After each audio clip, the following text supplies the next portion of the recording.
Maximum tolerance ang pairali ng libo-libong pulis na magbabantay sa ikalawang sona ni Pangulong Rodrigo Duterte sa Lunes. Narito ang unang balita ni Katrina Son.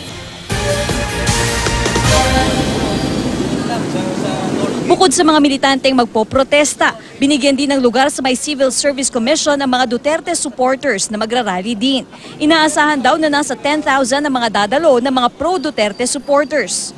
Kailangan din natin silang bigyan ng maayos-ayos na pwesto at yung hindi sila magkalapitan ng mga militanteng grupo para maiwasan natin yung gulo. Marami po kasing mga supporters po ni President Duterte.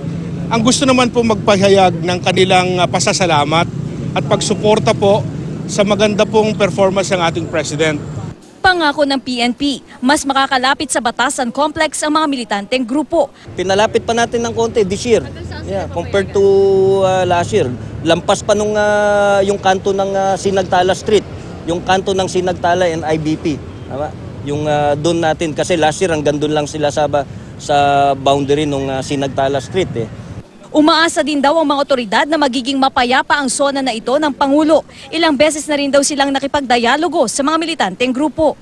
Sa loob ng Batasan Complex, walang tigil na rin ang preparasyon at inspeksyon. Ilang tauhan ng Police Security and Protection Group o PSPG ang nag-iikot at nag-check hanggang sa loob ng plenary hall. Para sa unang balita, Katrina Son reporting.